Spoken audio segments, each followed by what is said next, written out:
Shalom saudara-saudari yang dikasihi oleh Tuhan Yesus Kristus. Selamat pagi semuanya, apa kabar Amanginang? Saya berharap kita semua dalam keadaan sehat dan penuh sukacita.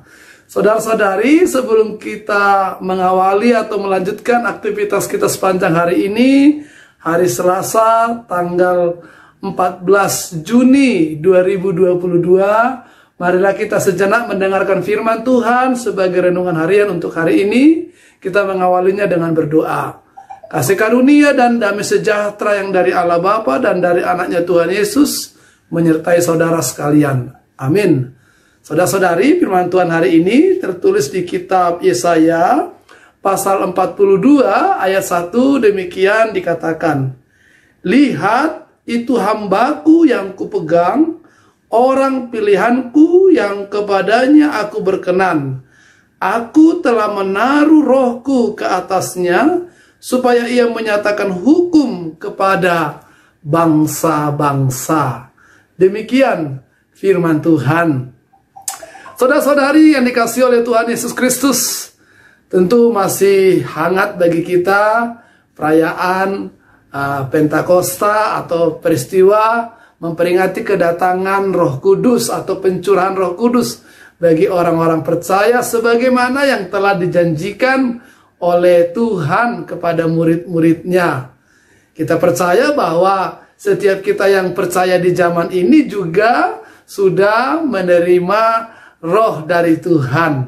Saya, Bapak Ibu semuanya bisa percaya kepada Tuhan, itu juga adalah karena karunia Roh Kudus yang dicurahkan kepada kita. Karena itulah janji Tuhan kepada kita, bagaimana Dia akan menyertai kita sampai akhir zaman adalah dengan roh yang hadir di dalam diri kita. Ia datang kembali ke tengah-tengah dunia ini dalam bentuk roh yang kudus itu. Sehingga dengan roh yang kudus itu, Dia ada dan Dia tinggal bersama-sama dengan kita, menyertai kita sampai kepada akhir zaman. Tapi saudara-saudara, firman Tuhan kepada murid-murid Tuhan Yesus, firman Yesus kepada murid-muridnya adalah ketika Yesus naik ke surga, mereka dikatakan bahwa mereka tidak boleh untuk pergi meninggalkan kota Yerusalem untuk memberitakan apapun tentang Tuhan Yesus sebelum Roh Kudus itu dicurahkan. Nah, ketika Roh Kudus itu dicurahkan, mereka baru boleh memberitakan secara luas tentang berita keselamatan, yaitu tentang kasih Kristus yang sudah hadir ke tengah-tengah dunia ini, berkorban dengan mati di kayu salib, bangkit dari kematian, dan naik ke surga. Sehingga setiap orang yang percaya kepadanya akan beroleh keselamatan. Jadi Roh Kudus itu yang memampukan orang-orang percaya untuk memberitakan berita kasih, hukum cinta kasih yang dari Tuhan kepada dunia ini. Nah, tapi bukan hanya kepada murid-murid atau bukan hanya murid-murid pada zaman itu yang menerima roh Tuhan. Dan dengan roh itu mereka memberitakan tentang kasih Tuhan, tentang hukum-hukum yang dari Tuhan. Dalam kitab Yesaya hari ini juga dikatakan bahwa ketika Tuhan memilih untuk mengutus Yesaya memberitakan tentang hukum-hukum Tuhan yang akan Dia laksanakan kepada bangsa itu, Yesaya akan dimampukan untuk menyatakannya ketika roh Tuhan itu ada dan hadir di dalam dirinya. Jadi roh Tuhan itu sendirilah yang akan mengajarkan dan memampukan Yesaya, juga hamba-hamba Tuhan sepanjang masa, sepanjang zaman, untuk menyatakan isi hati Tuhan, kebenaran Tuhan.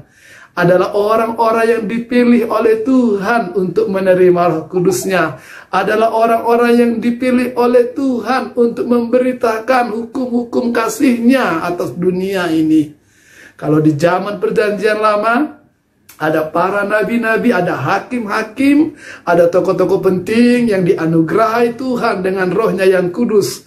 Dan dengan itu, mereka memberitakan kasih Tuhan, memberitakan hukum Tuhan, memberitakan pertolongan dan hukuman juga bagi yang melanggar kehendak Tuhan, bagi yang menyimpang dari jalan-jalan Tuhan.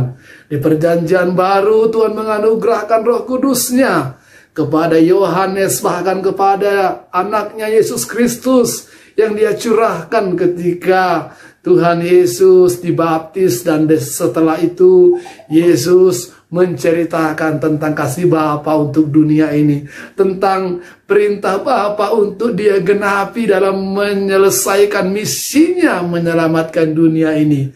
Dan terus dilanjutkan, Roh Kudus Tuhan dicurahkan kepada murid-muridnya untuk meneruskan misi Yesus menghadirkan kerajaan Allah di tengah-tengah dunia ini dan menyatakan hukum-hukum Tuhan, hukum yang penuh dengan kasih ini ke tengah-tengah dunia. Dan hari ini, saat ini, kita juga dipanggil oleh Tuhan, kita juga dipilih oleh Tuhan, kita dicurahin Roh-Nya yang kudus untuk kita bisa ikut terlibat juga memberitakan tentang Tuhan, menyampaikan kasih Tuhan, menyatakan hukum-hukum Tuhan yang penuh dengan pengampunan dan kasih itu. Sehingga semakin banyak orang yang mengenal kasih dan perintah Tuhan, mengenal hukum-hukum Tuhan yang begitu baik, yang sangat peduli kepada kita orang-orang yang berdosa ini. Nah, saudara-saudara, Tuhan telah menaruh Roh-Nya kepada kita. Tuhan telah mencurahkan Roh-Nya kepada kita. Mari kita ikut terlibat di dalam panggilan memberitakan kasih Tuhan itu. Mari kita ikut terlibat di dalam menyatakan hukum Tuhan, hukum yang sudah diperbaharuinya di dalam Yesus Kristus, yang Dia katakan, kasihilah Tuhan Allahmu dengan segenap hatimu, dengan segenap akal budimu dan pikiranmu, dengan sekuat tenagamu. Itulah hukum yang pertama dan utama. Dan kasihilah sesamamu manusia seperti engkau mengasihi dirimu sendiri. Dan itu hukum yang juga sama besar dan kuatnya dengan yang pertama itu. Itulah hukum Tuhan. Kita diajak untuk mampu mengasihi dan menyatakan serta memberitakan kasih itu. Dan dengan Roh Tuhan yang ditaruh, yang dicurahkan, yang diberikan kepada kita, saya percaya kita akan mampu melakukan itu.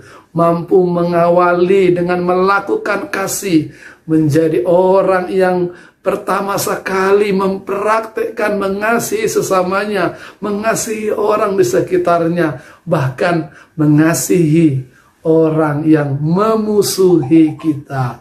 Supaya dengan kasih dan hukum Tuhan yang kita tunjukkan itu, nama Tuhan dipermuliakan dan Tuhan berkenan untuk hidup kita semakin diberkati oleh Tuhan. Saudara-saudara, marilah kita melakukan segala aktivitas kita, pekerjaan kita sebagaimana orang yang dipenuhi oleh Roh Kudus Tuhan.